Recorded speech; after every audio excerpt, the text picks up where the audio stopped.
Hello everyone, my name is Anil Negi and in this video we are going to discuss a topic from class 12 chemistry, that is chemical kinetics. So what is chemical kinetics? As you can see, it is made of two words, chemical and kinetics. So kinetics is related to motion. So chemical kinetics is the branch of chemistry which deals with the study of rate of reaction, how do the reaction take place and the factors affecting the rate of reaction. तो chemical kinetics chemistry की वो branch है जो rate of reactions के साथ deal करती है, study of rate of reaction के साथ, और कौन से फैक्टर्स उस रेट ऑफ रिएक्शन को अफेक्ट करते हैं. तो let's see first what is rate of reaction and what are the factors affecting rate of reaction. So let's see the definition of rate of reaction. तो rate of reaction has a definition that is equal to decrease in concentration of reactant or increase in concentration of product by time taken. So the rate of reaction is decrease in concentration of reactant or increase in concentration of product with respect to time.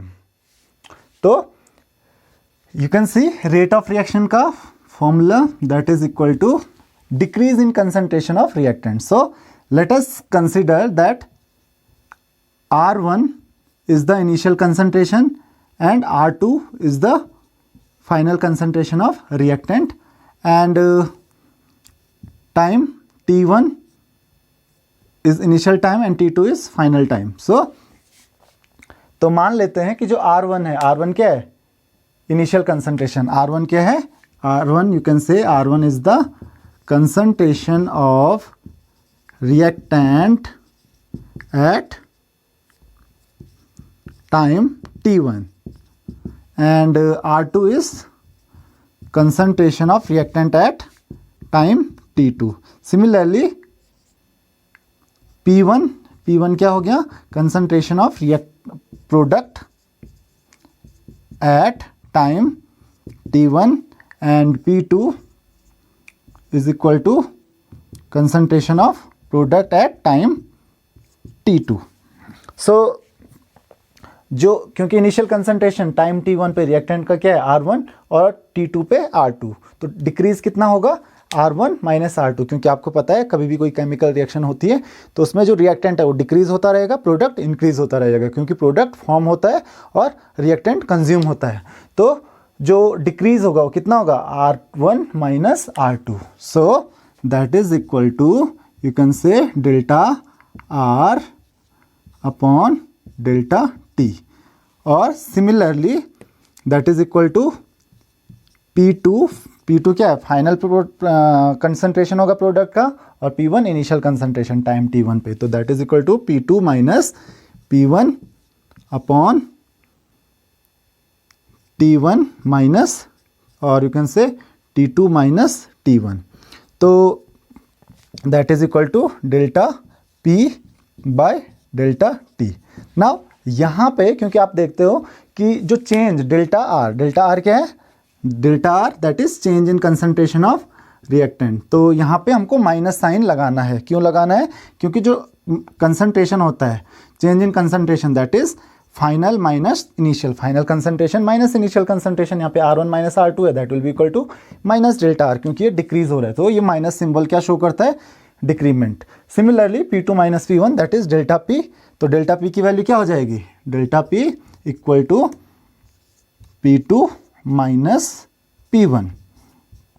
So this is the rate of reaction. ये definition हो गई किसकी? Rate of reaction की. So hope you have understood the definition of rate of reaction.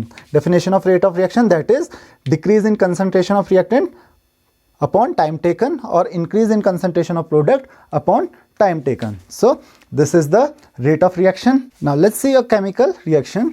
Suppose AA plus BB एक general reaction है, gives CC plus DD, जहाँ पे capital A and B are reactants, capital C and capital D are products. और small a, small b, small c and small d are their coefficient. तो यहाँ पे जो rate of reaction होगा, rate of reaction will be equal to minus, जैसा कि आपको पता है rate of reaction that is decrease in the concentration of product, so that can be minus delta concentration of A upon delta T. But क्योंकि coefficient ए है तो coefficient से वो क्या हो जाएगा, डिवाइड हो जाएगा, तो that is equal to minus 1 by A delta A by delta T, that is equal to minus delta 1 by B delta B by delta T और 1 बाई सी, क्योंकि ये पॉजिटिव में होता है, into delta C by delta T, और यही equal to 1 by D into delta change in concentration of D upon delta T. So this is the definition of rate of reaction. तो ये आपका रेट ऑफ रिएक्शन हो जाएगा। चलिए एक example की हेल्प से देख लेते हैं, जैसे N2 plus 3H2 will give 2NH3, ये केमिकल रिएक्शन हो गई। Now how will you write the rate of reaction? तो रेट ऑफ रिएक्शन क्या हो जाएगा, rate of reaction is equal to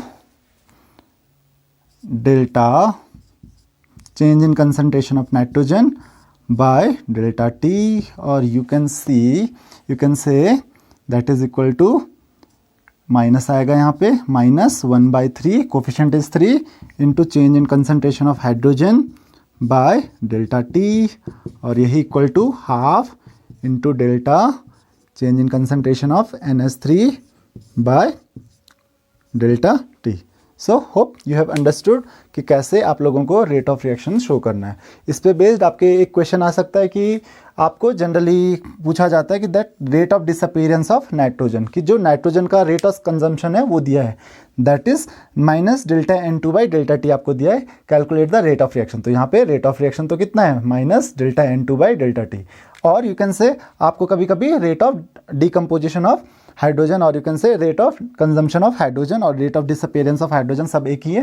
तो rate of disappearance of hydrogen का मतलब क्या हुआ, change in concentration of hydrogen upon delta T, क्योंकि ये डिसअपीयरेंस है तो माइनस ऑटोमेटिकली आ जाएगा। तो उसको क्योंकि 1/3 से आपको डिवाइड करना पड़ेगा। Suppose rate of consumption of hydrogen क्या है, 6 मोल पर लीटर पर सेकेंड है, तो जो आपका यहाँ पे रेट ऑफ रिएक्शन हो जाएगा वो क्या हो जाएगा, 1/3 of rate of consumption of hydrogen. So उसी तरीके से rate of formation of ammonia, क्योंकि यहाँ पे अमोनिया फॉर्म हो रहा है, तो अगर rate of formation of ammonia 2 दिया हुआ है, तो अगर 2 दिया हुआ है तो ये इसकी वैल्यू आपको 2 है, तो जो रेट ऑफ रिएक्शन हो जाएगा उसका हाफ हो जाएगा। या फिर वो उल्टा भी दे सकता है क्वेश्चन कि रेट ऑफ रिएक्शन जो है, कि rate of reaction is 2 mole per litre per second, तो calculate the rate of formation of hydrogen. तो rate of reaction equal to minus 1/3 into delta H2 by delta T, तो वो rate of decomposition of hydrogen क्या हो जाएगा, 3 से multiply हो जाएगा। रेट ऑफ रिएक्शन को आप 3 से मल्टीप्लाई कर लोगे। तो hope you have understood it. Now unit of rate of reaction, what is the unit of rate of reaction? Rate of reaction की यूनिट क्या होगी? So what is the definition of rate of reaction? That is change in concentration of reactant, or you can say decrease in concentration of reactant by time taken, or increase in concentration of product by time taken। तो unit क्या हो जाएगी, concentration by time। तो concentration की unit क्या होती है, mole per litre upon time, that is upon second, और you can say that is mole per litre per second, and this is the unit of rate of reaction। This is the unit of rate of reaction. तो ध्यान रखना है आपको, rate of reaction की unit होती है mole per litre per second. So hope you have understood the concept of rate of reaction and unit of rate of reaction. The next topic is instantaneous rate of reaction. तो जैसे कि आप नाम से देख रहे हैं, इंस्टेंटेनियस मतलब एट इंस्टेंट ऑफ टाइम। तो at any instant of time, at an instant of time जो रेट ऑफ रिएक्शन होता है that is called instantaneous rate of reaction. तो एक ग्राफ की हेल्प से इसको आप लोग समझ सकते हैं। Suppose this is time and this is the concentration of reactant, ये रिएक्टेंट का कंसंट्रेशन है। नाउ यू कैन सी कि जैसे जैसे टाइम बढ़ता जाएगा, जो कंसंट्रेशन होगा रिएक्टेंट का वो धीरे धीरे धीरे धीरे वो क्या होता रहेगा, कम होता रहेगा। So suppose this is the graph, ये मान लेते हैं ग्राफ है। तो किसी इंस्टेंट ऑफ टाइम के लिए जो बहुत छोटा इंस्टेंट होता है, जहाँ पे टाइम ऑलमोस्ट टेंड्स टू 0 होता है, वहाँ पे अगर आप रेट ऑफ रिएक्शन कैलकुलेट करते हो, that is called instantaneous rate of reaction. तो मान लेते हैं टाइम t1 है, छोटे से इंस्टेंट के लिए हमको कैलकुलेट करना है। वहाँ पे कंसंट्रेशन ऑफ, ये रिएक्टेंट के लिए ग्राफ है, क्योंकि रिएक्टेंट का जो कंसंट्रेशन है वो धीरे धीरे कम होता जाता है। तो रिएक्टेंट ये हो गया। तो यहाँ पे मान लेते हैं कंसंट्रेशन जो है रिएक्टेंट का वो R1 है, एंड किसी दूसरे टाइम के लिए जो बहुत शॉर्ट इंटरवल ऑफ टाइम है, उस पर जो कंसंट्रेशन है, ये दिस इज टाइम t2, इस पे जो कंसंट्रेशन है रिएक्टेंट का, सपोज लेट अस से that is R2।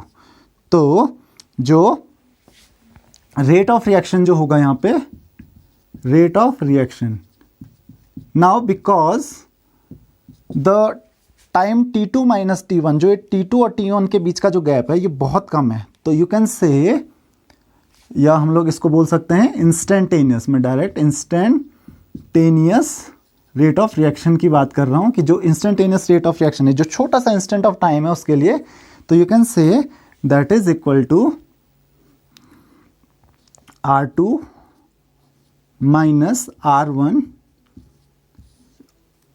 Bye T2, या यू कैन से R1 minus R2 bye T2 minus T1, और इसको हम लोग लिखते हैं इक्वल टू डेल्टा R, वो भी negative,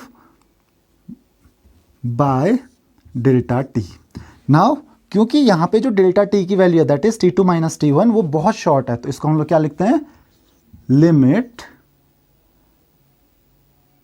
delta T tends to 0। Delta T की जो वैल्यू है वो ऑलमोस्ट क्या है, 0 है। तो यहाँ पे क्या हो जाएगा, तो इसको हम लोग क्या लिख सकते हैं, that is equal to minus dr by dt। तो this is the instantaneous rate of reaction. तो आपको ये ध्यान में रखना है कि जो टाइम इंटरवल होता है इंस्टेंटेनियस रेट ऑफ रिएक्शन के लिए, वो बहुत शॉर्ट होता है, तभी आप उसको इंस्टेंटेनियस रेट ऑफ रिएक्शन बोलोगे। क्योंकि रेट ऑफ रिएक्शन आपको पता है कि कभी भी किसी भी टाइम पे रेट ऑफ रिएक्शन अलग अलग हो सकते हैं। मान लेते हैं अभी रेट ऑफ रिएक्शन बहुत ज़्यादा है, बहुत तेज़ी से कोई रिएक्शन हो रही है, कुछ टाइम के बाद वो रेट ऑफ रिएक्शन क्या हो सकता है, कम हो सकता है। वो रेट रिएक्शन क्या होती है, स्लो हो सकती है, या फिर हो सकता है कि और भी ज़्यादा तेज़ी से वो रिएक्शन हो और फास्ट रिएक्शन हो, तो रेट ऑफ रिएक्शन क्या हो जाएगा, बहुत ही ज़्यादा हो जाएगा। इट मीन्स कि अगर हम लोग किसी पर्टिकुलर इंस्टेंट ऑफ टाइम के लिए निकालेंगे रेट ऑफ रिएक्शन, तो उसके लिए हमको टाइम इंटरवल बहुत शॉर्ट लेना पड़ेगा, delta T tends to 0। So you can say that is equal to minus dr by dt। तो this is your instantaneous rate of reaction. Hope you have understood it. So this is all in this lecture. In the next lecture we will study about the factors affecting the rate of reaction. अगर आपको कोई भी topic समझने में problem हो तो आप please video को एक बार फिर से देख लीजिए, या फिर आप कमेंट में क्वेश्चंस कर सकते हैं। Thank you very much.